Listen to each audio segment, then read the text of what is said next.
Bonjour et bienvenue dans On ne vous demande pas d'y croire. Aujourd'hui, nous allons voyager, mais vers un voyage intérieur. Mes invités pratiquent le chamanisme et la guidance. Marina, Jérémy, bonjour. Bonjour. Et merci d'avoir accepté mon invitation. On te remercie de nous avoir invités. C'était avec plaisir. Moi de même. Alors donc vous êtes un duo. On peut savoir qui fait quoi dans ce duo quand vous pratiquez le chamanisme? Alors, le chamanisme, c'est une pratique qui est réalisée par Jérémy, mon compagnon, que ça soit à la ville ou au travail, professionnellement. Moi, je suis astro-coach par guidance. D'accord. Alors, j'aide en atelier. Jérémy, qui, lui, avec sa pratique chamanique, il vous en parlera. Moi, de mon côté, je vais aider les gens dans le développement personnel à sortir leurs émotions, à leurs schémas répétitifs qui ne cessent de tourner en rond, suivant des cycles et des périodes, où beaucoup d'émotions sont derrière tous ces états d'âme, comme le déni de soi, les trahisons, etc., que beaucoup de gens vivent au quotidien. Donc, je suis là pour les aider à sortir de ces états d'âme. Bon, alors pour le chamanisme... Alors en fait, moi, je fais pratiquement la même chose, mais avec d'autres outils. Je fais moi-même cracher des émotions des gens qui retiennent. Et on sait que quand on retient, on crée. On crée des mots, peu importe les mots qu'on crée. Donc en fait, ce que je fais, et ce que Marina fait, c'est qu'on fait tous les deux sortir les émotions. Donc les gens de leur état, comme elle dit, l'état d'âme. Et en fait, en faisant sortir l'émotion, on sort la personne des mots qu'elle aurait pu se créer. Donc en faisant sortir ces vibrations qui à la fin se cristallisent, et bien en fait c'est comme si on libérait la personne dans son futur de mots qu'elle aurait pu se créer elle-même. D'accord. Donc c'est des techniques qu'on emploie, des exercices.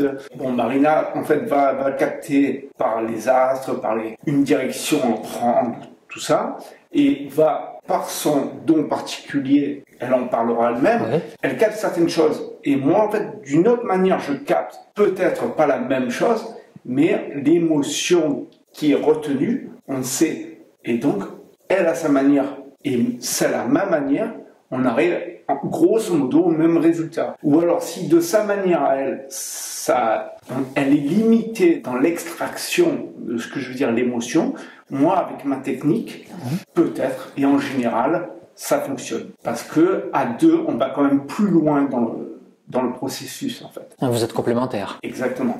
Et on se sert lors de nos ateliers quand on va vraiment...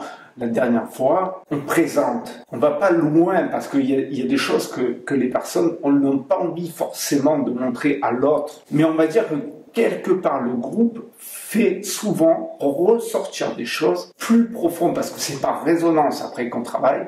Et voilà, c'est l'effet, on va dire, du groupe. On va dire que l'énergie en fait, se dilate. Parce que plus on est, plus il y a d'énergie. Et au final, quelque part, on peut aller plus profondément dans un processus que seul. Mais seul, on va dire, il y a des personnes qui ne sont pas prêtes devant les autres à libérer. D'accord. Parce qu'il faut voir souvent ce qu'on a à l'intérieur. D'accord. Alors comment ça se déroule une séance avec Marina et Jérémy? Alors, pour ma part, quand c'est individuel, la personne, je lui demande donc son prénom ou ses prénoms avec sa date de naissance. Donc, j'ai un support au niveau des prénoms et en numérologie, puisque la date de naissance va me permettre de la calculer et de voir la vibration à sa naissance. Déjà, c'est un bon support. De là, si elle le souhaite, j'utilise aussi le support en cartomancie. D'accord. Et par la cartomancie, elle aura ce support-là par rapport à ma guidance, quand je vais lui donner des informations qui me viennent du multi-univers. J'allais vous demander, la guidance, elle vous vient d'où? Voilà, dès l'enfance, j'ai eu cette particularité qui m'habite, où ce sixième sens m'est développé. Petit à petit, c'est comme le sportif, ça. Au début, il marche et il court un peu, et après, il arrête la marche et il va se mettre à courir, il fait du footing et après, il fait des sprints. C'est exactement ça. C'est-à-dire que ce sixième sens, nous l'avons l'avons tous, sauf qu'il faut le développer petit à petit. On peut l'amener. On fait aussi des séances et des formations là-dedans pour les thérapeutes qui souhaitent trouver le rôle à donner pour aider son prochain. Donc, on les coach. Et moi, je les coach, je les reçois. Quand ils savent pas par où commencer avec beaucoup de facultés qu'ils ont, des fois, ils sont perdus dans leur chemin. Donc, on est là pour les aider à trouver ce fil d'Ariane pour conduire à cheminer leur chemin. De ce fait, donc en revenant à mon coach individuel, donc j'ai ce support en cartomancie, en numérologie, et je fais aussi l'astrologie. Donc je m'inspire des astres, de toutes ces influences de nos planètes qui consistent avec notre système de la Voie lactée. N'oublions pas que nous sommes des individus avec 70% d'eau. Donc nous avons des influences de vibrations de planètes et ces influences nous touchent au niveau de nos corps, que ce soit nos corps émotionnels, physiques et mentaux. Donc tout ça, c'est un tout. Bon, alors on a d'autres corps, bien entendu. Ça, c'est un autre point, discours. Mais déjà, si on commence à travailler dans les racines, et même générationnelles, pour voir un peu nos aïeux, pour voir un peu les cycles qu'ils ont fait, et pourquoi nous vivons aussi des situations qui sont toujours en boucle. Des déceptions sentimentales, pourquoi le mari que je convoitais tant n'est peut-être plus celui qui me convenait dans ma vie, pourquoi j'ai toujours été soumise, pourquoi je n'ai jamais été comprise, pourquoi je n'ai pas trouvé ma place dans cette famille. Donc c'est beaucoup de situations transgénérationnelles où on va aller travailler aux racines. Et si vous ne connaissez pas la situation de la personne avec la numérologie, avec l'astrologie, est-ce que vous pouvez deviner que cette personne, elle tourne en boucle sur une situation sentimentale, par exemple? Alors justement, je fais appel à mon sixième sens. En le regardant dans les yeux, pour vous dire, quand je regarde la personne dans les yeux, je vois son âme. Le regard ne peut pas trahir. Les mimiques, alors on peut vous dire, on peut faire aussi de la médiumnité et on peut faire du mentalisme. Alors le mentalisme, c'est quelqu'un qui va connaître énormément le gestuel au niveau du non-verbal. Voilà, et non-verbal. Ça, c'est du mentalisme et non de la médiumnité ou de la clairvoyance. Donc, il faut faire une dissociation de toutes ces choses-là. Et quand on regarde la personne au niveau des yeux, ça ne ment pas. On ne peut pas tricher. Et dans ces faits-là, j'ai un potentiel qui fait que quand je regarde l'autre, j'entends, je reçois directement. J'oublie qui sait qui je suis, donc je ne fais plus partie du décor et je reçois les informations. Alors, pour les gens qui sont avertis dans la spiritualité, ils appellent le divin ou le multi-univers. Et pour d'autres, c'est de la clairvoyance, la clairaudience ou la clairsentience. Alors, vous entendez des voix? Ça me vient. Ça, vous voyez quoi? Des défunts, des guides, des gens qui viennent vous voir et vous indiquer une information? Il m'est arrivé lors de quand on s'assoupit, juste au moment où on se détend. Vous savez, quand on est dans cette lueur, juste avant de s'endormir, on peut avoir des flashs et comme si on voyait des individus qui venaient vous donner des informations. Alors, il faut savoir que parfois, le mental nous prête des images comme si on voyait un saint, parce qu'on l'a vu à l'église, alors on va le représenter comme un saint. En fait, c'est comme un hologramme. Des informations du multi-univers, on peut pas forcément voir un humain. Des fois, on peut voir juste une silhouette. On peut voir une grosse masse qui vient vers nous. Alors, moi, au début, ça m'a effrayée. Je comprenais pas. C'est quand petit à petit, j'ai travaillé dans ce domaine-là, parce que on travaille tous les jours sur soi en tant que thérapeute. Pour aider son prochain, c'est d'abord soi. C'est comme dans l'amour, c'est pareil. D'abord, aime-toi, et aime-toi complètement avec tes défauts et tes qualités. Et là, l'autre apparaît. Donc, c'est des choses qu'il est nécessaire d'intégrer dans l'avancée de l'humain. Et moi, les histoires, et en tout cas la découverte, point de vue humaniste, on va dire, ça m'inspire. Je suis aussi très science quantique. J'aime beaucoup ce côté-là, le microcosme, le macrocosme. Voilà, ça m'a toujours inspirée et c'est dans ce fait-là où je me suis épanouie et je continue. D'accord. Voilà.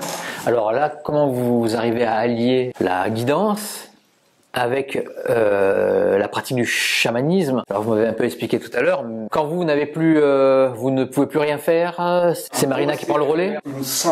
On ressent.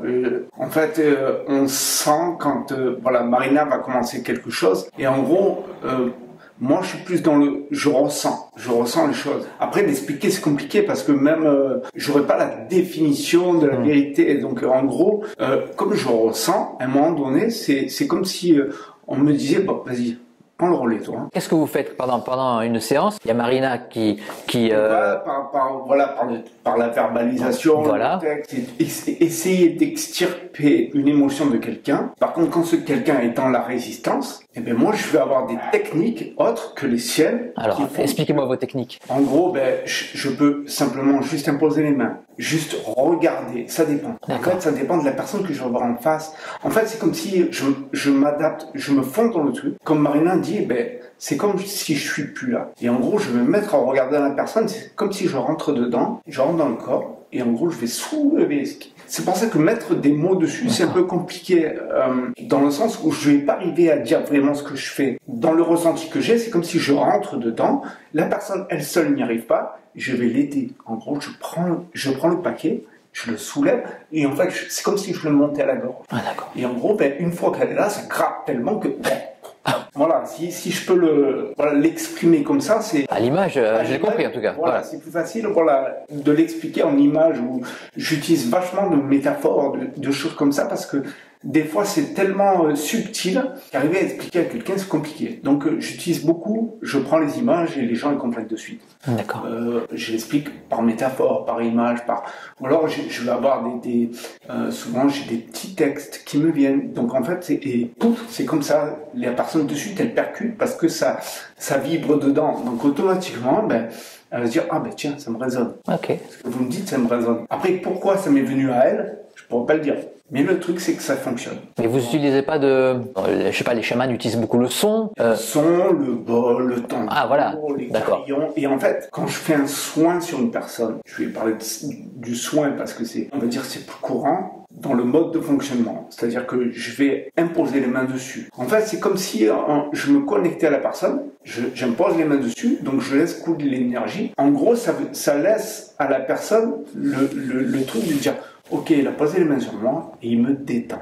Et là, en fait, la personne rentre comme dans un état second, comme si elle rentrait en méditation, mais seule.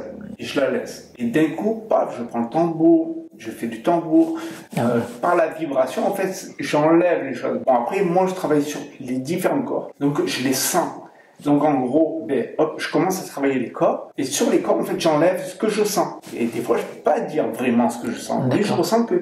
Bon, après, ça, c'est une vision que j'ai moi. C'est-à-dire que la maladie, en fait, elle vient pas d'en bas vers le haut, elle vient du haut vers le bas. Et en gros, quand je commence à nettoyer les corps, j'empêche la maladie de pénétrer dans le corps suivant, et le corps suivant, et enfin dans le corps physique. En fait, c'est comme si je décristallise le tout, et j'enlève. Donc en fait, ça empêche de rentrer. Et souvent, les personnes, en fait, elles se sentent comme plus légères d'un coup. C'est-à-dire que tellement j'en ai enlevé, en gros, c'est comme si elles avaient des poids et que j'enlève.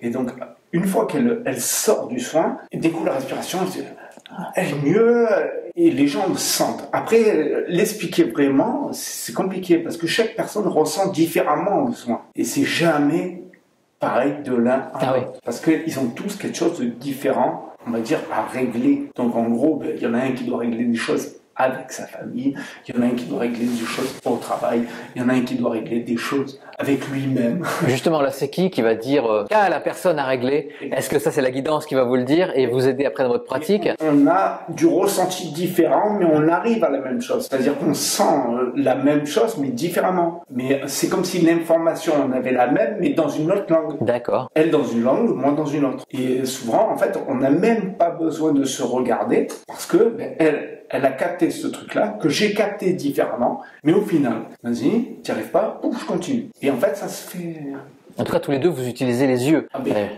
Les yeux et le souffle beaucoup. Le souffle. Comme on disait tout à l'heure, c'est comme un muscle. Et plus on fait, plus on a d'outils. Parce qu'au début, on commence, on regarde, on joue du tambour, on pose les mains, petit d'un coup le souffle vient, et on fait des choses. Après, sur des gens, j'opère à main nue. Vous opérez à main nue, là, expliquez-moi là. Alors là, allez-y. Là, c'est rentré dans un truc, j'opère à main nue dans le sens où, quand je pose ma main, en fait, c'est comme si ma main me servait d'oreille. Donc, c'est-à-dire que j'entends l'organe, si je veux le dire comme ça, il me dit, je suis encombré, j'arrive plus à laisser circuler. Donc, j'impose la main. En fait, l'information, je l'ai eue. En fait, j'ouvre, mais j'ouvre pas le physique. C'est comme si j'ouvre dans l'éthérique et en fait, je me mets à jeter des choses. Et d'un coup, en fait, l'organe, tout se remet à circuler, mais on l'entend là, physiquement. D'accord. Et on entend repasser les choses. Voilà. Comme un robinet qui était bouché. C'est ça. Voilà, exactement. Et c'est rigolo.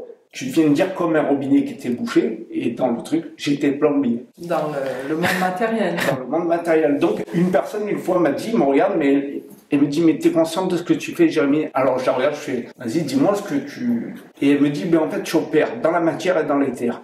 Tu répares physiquement en débouchant. Parce que, en fait, tout, si on prend nous dans la spiritualité, tout veut dire quelque chose. Quelqu'un chez lui qui a des écoulements bouchés. Et bien, rien que le fait qu'il va nous parler de ça, on va savoir que il y a quelque chose dans ta vie qui passe pas ou qui a du mal à passer. J'ai été guidé, c'est pour ça. Mais on est tous guidés. Seulement, les gens, en fait, ils disent, mais non, c'est pas possible. Du moment où on est ouvert et on se dit tout est possible, on reçoit des choses, et même encore nous, enfin, je sais pas, moi je parle pour moi là, je me dis des fois quand même. Ah, vous êtes étonné encore? Tout le temps. Ouais. Et c'est là en fait que je dis aux gens, restez comme des enfants devant ce qui vous arrive. Parce que en restant comme un enfant de waouh, ce truc, eh bien, en fait, c'est qu'on reste disponible et ouvert. Donc automatiquement, il nous arrive des trucs. L'adulte, lui, il a tout fermé. Donc on dit, reste l'enfant que tu es, ou essaye de te reconnecter à l'enfant que tu étais, pour justement, un enfant, il va crier dans la rue. Personne ne va dire, mais il est fou. Parce que c'est l'enfant. Et bien en fait, il faut arriver à revenir à ça. Moi, souvent, il y a des gens qui viennent me voir qui me disent, ah. Et en fait, ils ont coincé leur enfant. L'enfant, il est coincé. Et ça, après, c'est des multiples personnages qu'on a. Mais bon, ça, faudrait des heures et des heures. Ouais. Mais le truc, c'est que si on sent l'enfant qui coince ses choses, je le regarde, je lui dis, tu te prends, tu connectes à ton enfant, tu vas dans le jardin, tu tapes des pieds, tu roules, tu fais des pirouettes, tu joues dans un tas de sable. Et en fait, le fait de nourrir ton enfant, eh bien, il se replace. Et il arrête de foutre le bordel. Tout en foutant le bordel. Tout en foutant le bordel. Mais ça, c'est le principe du chaman. Voilà, ça c'est le chaman. Après, il fout le bordel. D'accord. Après, dans le coaching, il y a d'autres outils. Il y a d'autres outils. Alors, allez-y. Si on souhaite d'abord recontacter l'enfant, il faut savoir qu'une personne, quand elle vient faire une séance, c'est parce que c'est elle qui l'a décidé.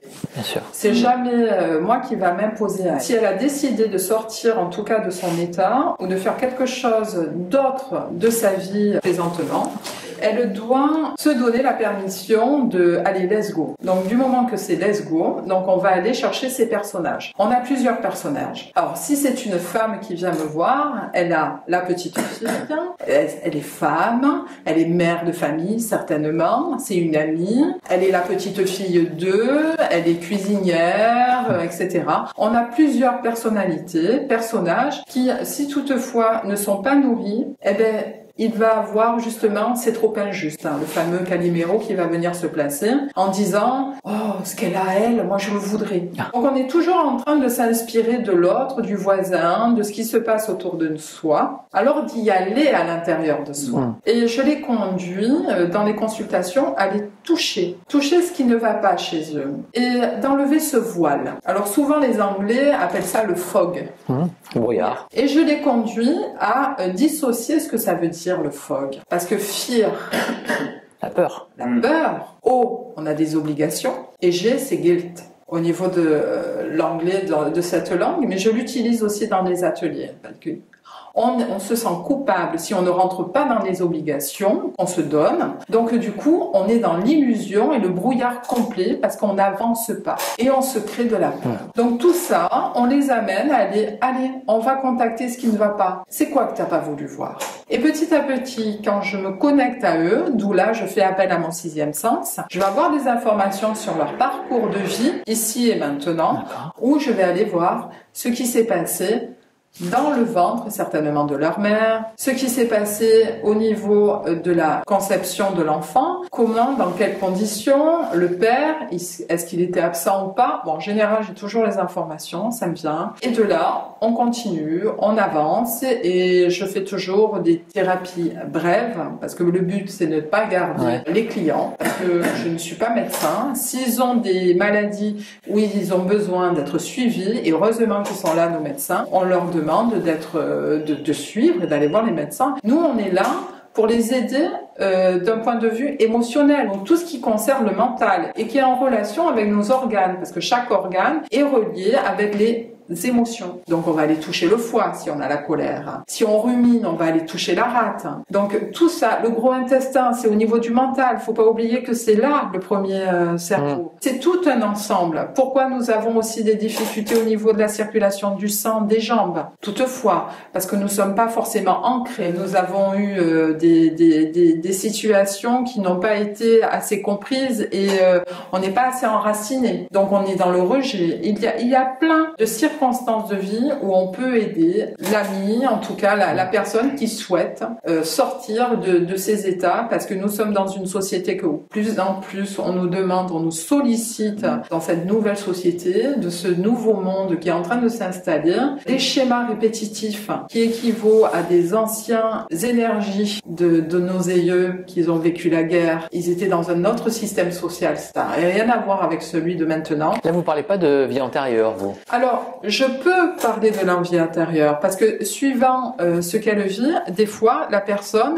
elle a des mots au niveau du ventre par rapport à une vie antérieure. Pourquoi? Parce qu'elle avait peut-être reçu un coup de poignard. Pourquoi cette personne aussi, certaines sont bloquées, n'arrivent pas à trouver un compagnon de vie? Peut-être parce qu'elle a été violée dans une autre vie et qu'elle s'angoisse à trouver le compagnon idéal. La guidance vous aide à savoir? Beaucoup. Ouais. Je m'appuie de ces faits. Bon, il se fait aussi que j'ai été inspirée quand même d'auteurs dans le développement personnel. J'ai été instruite. Rien ne vaut aussi d'être autodidacte et de vivre nos expériences nous-mêmes. Moi-même, j'en ai vécu aussi. C'est comme ça que je suis allée travailler en profondeur chez moi, parce que aussi j'avais un package, donc il fallait que j'aille gratter. Et quand en fait j'ai pu comprendre, mais vraiment assimiler et intégrer. Ça, c'est l'essentiel dans la découverte pour soi et se connaître mieux. C'est intégrer les circonstances et les expériences de vie. Parce que si on les intègre pas, on va retrouver une autre circonstance avec un autre personnage, mais qui touche le même sujet sur le fond. Et si on recommence comme la dernière fois, il y aura la même finalité. Exactement. On essaie de sortir la personne de ce schéma. Tout est imbriqué. C'est rigolo parce que nous, c'est la vision qu'on a. Mais le truc, c'est que si on change pas l'ordre du jeu, et donc il suffit des fois de prendre une pièce et de changer l'ordre, et tout reprend sa place. Et les bonnes situations, les situations heureuses, on pourrait aussi tourner en boucle là-dedans. Aussi. Ah, mais ça, c'est formidable. Il faut les repérer. Mais même mais bien sûr qu'on les repère. Et d'ailleurs, quand on se rencontre et qu'on vit des moments où on rigole, mais qui c'est qui rigole? C'est notre âme. C'est notre âme qui a enlevé toutes ces barrières qu'on a pu se mettre. Parfois, on peut chanter dans la rue. On peut prendre une guitare et se mettre dans la rue en train de chanter et que les passants, ils sont là en train d'apprécier ce que nous chantons, ou parfois pas. On fait un peu le style Astérix et Obélix quand l'autre il est sur l'arbre. Oui. Mais c'est pas grave, c'est un moment, c'est un échange. Tout est juste, donc c'est que du bonheur. Et le bonheur, c'est ça la grande clé. C'est trouver son bonheur. Son bonheur, c'est à l'intérieur. Est-ce que si on tourne en boucle dans le bonheur, à refaire toujours les mêmes schémas qui apportent le bonheur, est-ce que on loupe pas quelque chose qu'on devrait apprendre dans cette vie? Est-ce que, je sais pas moi, si je sais très bien que si je vais de là à là-bas, je sais très bien qu'à chaque fois il m'arrive quelque chose de bien, de sympa, la personne elle va pas arrêter d'aller d'un point A à un point B, mais elle va tourner en boucle. Elle va jamais aller ailleurs, sortir de sa zone de confort. Peut-être qu'elle croisera quelqu'un à un moment donné, ce que j'appelle moi personnellement une guide terrestre, qui va lui dire: tiens, tu sors toujours de ta maison par la gauche, Voilà. essaye un jour par la droite. Et là, tout change. Mais il faut que ça change en bien, parce que sinon elle va vite retourner à repartir à gauche. Oui, mais qui dit que c'est pas bien ce qu'elle vit? Peut-être, mais peut-être. Et c'est elle qui l'a choisi de vivre ça. Ouais. Et à un moment donné, c'est ok, elle va peut-être entendre d'aller tourner à droite. Si ça lui plaît pas à droite, elle reviendra à gauche parce que pour elle, c'est ce qu'elle a décidé de vivre. Et l'âme et l'individu qui a choisi de vivre le bonheur, il se pose pas la question si c'est bien ou c'est mal. L'âme n'a pas de notion de bien et de mal. Qui c'est qui l'a instauré? C'est l'humain. C'est l'humain. Il n'a pas de bien et de mal comme le temps. Le temps n'existe pas. C'est juste cette notion que l'humain a installée sur notre planète Gaïa. N'oubliez pas que quand notre Terre, rien que notre planète, si on l'appelle la Terre, c'est les gens qui habitent qui se taisent dessus, la Terre. Alors quand je l'appelle Gaïa, c'est une vie que je transmets en parlant de la Terre Gaïa. On sent de suite cette énergie de vie. Alors que quand je dis oui, j'habite sur cette Terre, parce que je me tais, je rentre dans le cycle habituel, dans le cadre qu'on a voulu m'imposer. Et c'est pour ça qu'il existe des moutons noirs, comme nous. C'est nous les moutons noirs? Oui, moi j'appelle ça on est des divergents. D'accord. Ces moutons noirs, pourquoi? On appelle ça les moutons noirs parce que c'est les autres qui nous appellent les moutons noirs. Nous, on se voit normal, mais on pense pas comme les autres. D'où ma dyslexie. Pourquoi j'ai développé mon 6e sens? Parce que je suis née avec une dyslexie. Alors aujourd'hui, je m'exprime bien parce que j'ai fait des études et que j'ai pris confiance en moi et je me permets, et on fait cette interview, et merci. Plus jeune, j'étais un enfant qui était très timide. Et lorsque les adultes me parlaient, je devenais rouge comme une tomate parce qu'ils me portaient de l'importance en me parlant. J'étais une enfant très rêveuse et effacée. D'accord, on ne dirait pas. Vous avez bien changé. Merci. Alors, si toutefois les enfants ont besoin de s'exprimer, il y a l'art. L'art d'aller, par exemple, danser, la musique, s'exprimer, la peinture, d'aller faire du sport. Ça permet à l'individu, en tout cas, qui est en train d'évoluer sur cette Terre, ou la planète Gaïa, plutôt, de s'épanouir et de grandir avec toutes les structures que le sport et en tout cas l'art du mieux vivre peut lui apporter. Gaïa est vivante pour vous? Pour moi, elle est vivante complètement. C'est-à-dire comment dessus, mais comme la planète, en fait.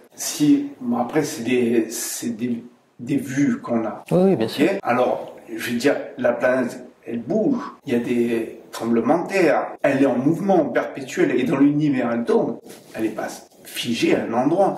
Donc automatiquement, elle est dans l'évolution du système. Donc elle est en vie, elle est comme nous. L'arbre, il pousse sur la terre. En fait, il sert à quoi? Il sert à l'échange. Met ses racines bien au fond. Hop, et ça relève. Tout va vers les feuilles. Et en fait, tout est lié dans ce système. Grâce au soleil. Si on éteint toutes les lumières, nous, on ne vit plus. Non, la Terre, elle vit. Pourquoi? Parce qu'elle tourne autour du soleil. Enfin, tout le système est pris comme ça. Si on enlève le soleil, il y a tout qui meurt sur la Terre. Exact. Et la Terre finirait par plus être non plus un corps mort. C'est pour ça que, en fait, tout est vivant, mais tout. Quand je dis tout, c'est tout. Et toutes les catastrophes naturelles, pour vous, c'est la Terre qui s'énerve? Je dirais pas la Terre qui s'énerve, elle évolue. Comme nous, on évolue dessus, elle évolue, elle aussi, dans son propre système. Non, ce ne sera pas des égrégores que les humains créeraient ou les animaux créeraient. L'humain a créé beaucoup d'usines. Pourquoi? Parce que avec les guerres, ils ont beaucoup manqué de matériel. Ils ont voulu sortir de cet état de néant avec toutes ces guerres qu'ils ont vécues. Et petit à petit, ils ont voulu privilégier l'humain. Donc, ils ont inventé le micro-ondes, ils ont inventé l'aspirateur. Ne serait-ce, on était à la calèche, on avait des chevaux quand même, on est passé à la voiture. On passe aux avions, au mode avion. Et maintenant, il y a toutes circonstances pour que l'humain devienne de plus en plus feignant, j'ai envie de dire. Et tout ce monde matériel est en train de s'écrouler. Et réveillez-vous, nos amis, réveillez-vous, parce que nous faisons partie de cette terre Gaïa qui jaillit. Quand les gens ils disent je voudrais aller au paradis, ben le paradis c'est ici. Il y en a qui disent que c'est l'enfer. Hein. Non, mais parce que c'est la vision d'esprit et c'est le mental qui va te l'identifier comme ça. Je vais pas te dire que la guerre, quand tu vois ton frère ou ta sœur ou quelqu'un de proche se faire tirer une balle à côté de toi, oui. C'est quelque chose de méprisable. On peut pas l'enlever. Mais c'est ainsi. Tout est juste. Quand on regarde les animaux, observons les animaux. Il y a la loi de la jungle. Même la petite fourmi, elle se fait manger. Je veux dire, c'est un cycle. Tout est cyclique. Il y a une chaîne alimentaire. Et nous, on se place comme le plus haut de la chaîne alimentaire. Mais en fait, on n'aurait même pas besoin on est sorti de l'animal parce que en fait l'humain est devenu conscient et de plus en plus conscient. Donc il est conscient que le végétal l'aide, que l'animal l'aide, que le minéral l'aide. Et le truc c'est de vivre tous en osmose dans ce système. Et le fait que l'homme se place au-dessus de tout ça, et en fait c'est comme si il dézinguait tout ce système. C'est comme si toute la marche avant, en fait, il occulte les trucs, il se dit, moi je suis là, je suis le premier. En fait, non, il est partie intégrante du système. On ne peut pas enlever l'animal, on ne peut pas enlever le végétal, et on ne peut pas enlever le minéral. Par contre, on peut enlever l'homme. La terre se suffit à elle-même. En fait, nous, on est là simplement, en fait, on vient expérimenter la matière. On fait partie de tout ce système. Et tout ce système, en fait, il n'a même pas besoin de nous pour continuer. C'est nous qui avons besoin de tout le système. Alors quand il y a des défaillances justement climatiques, ça rappelle à l'être humain que nous sommes rien ici. Que nous faisons partie de cette terre Gaïa qui est en permanence en train de se régénérer. Pourquoi? Avec les circonstances, le réchauffement climatique, la couche d'ozone, etc.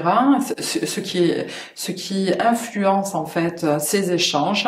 Les gens qui suivent tous ces changements qui se passent sur notre terre peuvent le voir, ne serait-ce au monde des igloos, là-haut, fond comme neige au soleil, comme on dit. Donc du coup, l'eau se diffuse un peu plus. À des endroits, il y a des puits torrentiels qui engloutissent des pays.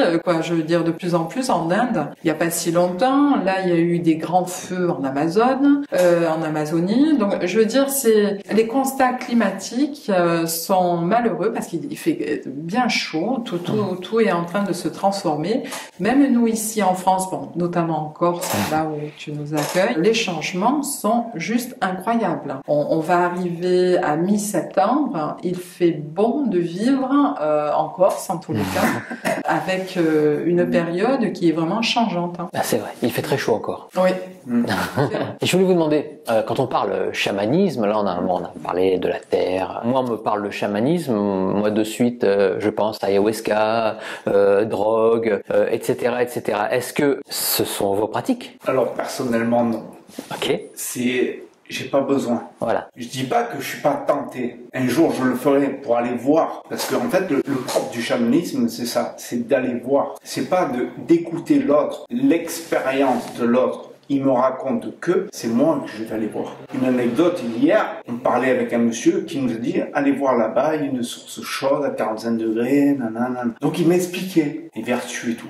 Il a fallu que j'aille dedans. Bien sûr. Pour ressentir ce qu'il avait bien pu me dire. Donc oui, maintenant je peux le dire parce que je l'ai fait. Donc il m'a dit reste un quart d'heure dedans, pas plus, et va voir. Et personnellement, je suis resté au bout d'un quart d'heure, je suis sorti. J'ai du mal à reprendre mon corps.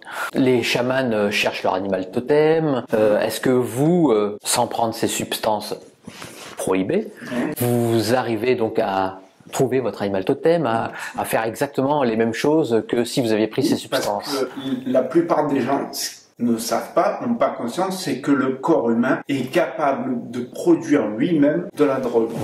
Ce qu'on appelle de la drogue. Oui, oui. Sans boire de l'alcool, un être humain est capable de s'enivrer lui-même par des techniques de mouvement de la tête, enfin tout ça. Personnellement, je n'ai pas besoin de prendre ni alcool ni drogue pour entrer dans un état second. Ne serait-ce quand nous, les gens qui aimons danser la Zumba, quand on fait de la Zumba, on part en transe, on monte en vibration, on part, et après on est lancé dans notre élan. C'est une forme de... C'est le son peut-être qui apporte aussi la vibration. La respiration. En fait, on peut changer d'état vibratoire rien que par la respiration. Mais ça, les gens ne le pratiqueront pas juste en écoutant. Ils se disent, ouais, c'est pas possible.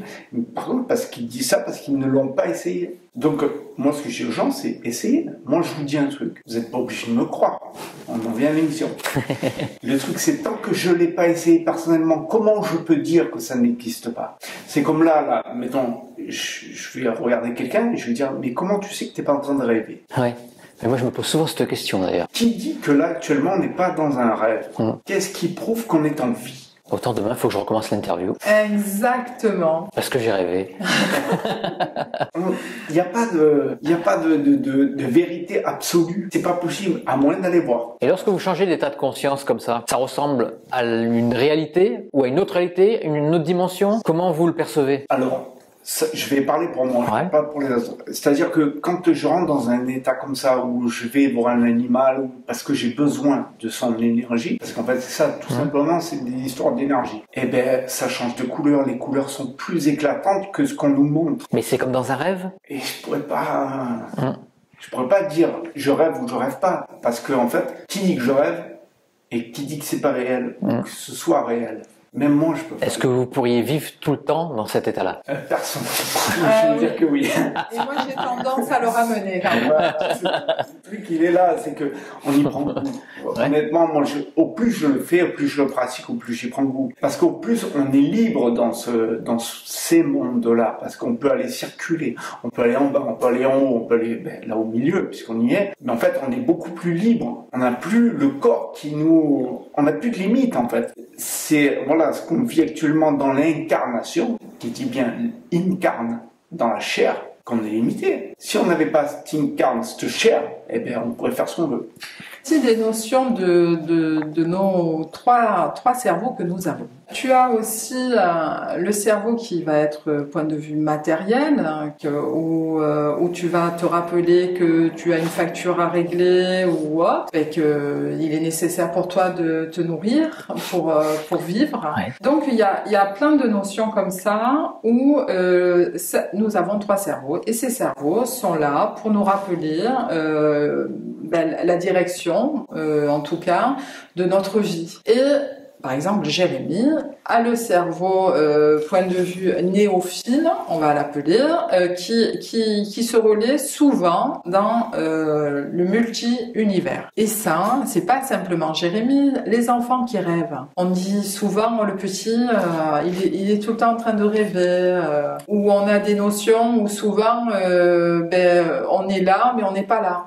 On est ailleurs. Ça c'est la partie de notre cerveau qui se connecte, justement, et c'est le cerveau qui relie la spiritualité qu'on utilise. Le cerveau droit. C'est le cerveau droit qui permet d'aller vagabonder. La créativité. Et ça arrive à tout le monde. Et c'est rigolo parce que des fois aux gens, je leur dis, mais quand vous roulez en voiture, ça vous est jamais arrivé de piler devant une voiture alors que vous n'avez pas vu le frein stop s'allumer sur la voiture? J'avais cette discussion avec des hypnothérapeutes d'ailleurs, qui me disaient qu'on était souvent dans des états d'hypnose. Et en conduisant, ça nous arrivait souvent. Et en fait, alors, je suis plus sûr des chiffres, mais l'être humain médite toutes les 2 minutes, pendant 5 à 10 secondes. C'est incroyable, parce qu'on ne s'en aperçoit même pas. Mais la personne qui va faire la vaisselle, elle frotte l'assiette, et puis des coups, elle n'est plus là. Pourquoi? Parce qu'elle s'est déconnectée, sans faire vraiment attention, sans qu'elle se dise, mais tiens, je vais méditer. Elle le fait naturellement. Si on regarde, moi, ce que je dis aux gens, c'est observer le monde animal. Un chat, des fois, c'est hallucinant. C'est un Bouddha. Un chat, il bouge, il fait, et puis d'un coup, il se pose, et il reste comme ça. Il regarde. Et là, on se dit, mais qu'est-ce qu'il regarde? Et il y a un moment donné où le chat, il va partir. Parce que le chat, en fait, il voit d'autres choses que nous on voit même pas, ou voilà. Et ils sont dans leur monde. Et comme nous, on peut créer d'autres réalités. Et en fait, on fait pareil avec le cerveau droit. D'accord. Et ce que j'apprends aux gens, c'est à plus se servir du cerveau droit. On a le gauche, je suis ok, parce que j'ai besoin de compter à la caisse aussi, savoir. Hein. Mais il y a des moments où je suis là, ben hop, je le laisse. Et allez, cerveau droit, on y va. Non, je vais jeter mon lave-vaisselle alors. Donc, pour méditer en faisant la vaisselle. Voilà, l'âme le fait naturellement, mais sans s'en apercevoir, sans être conscient de ce qu'il fait. Et des fois, on va faire des choses et puis, pouf, il nous vient une image. Mais ça arrive à tout le monde, mais les gens font plus attention tellement, en fait, faut aller vite dans la vie. Donc en gros, ça va tellement vite qu'il laisse plus de place là, à l'image qui vient. Et en fait, ce qu'on fait en faisant méditer la personne, c'est qu'on redonne de l'espace dans cette vie qui va très vite. En fait, c'est comme si on lui lève la tête du guidon, il prend du recul. C'est comme un cycliste. Le cycliste, il voit la piste. Qu'est-ce qu'il fait? Puis pour pas tomber, mais il va suivre. Et à un moment donné, si le cycliste, on lui dit, oh, vas-y, recule, et essaie de voir. Enlève les œillères. Là, il va voir qu'il y a un pin, qu'il y a un sapin, qu'il y a un buisson.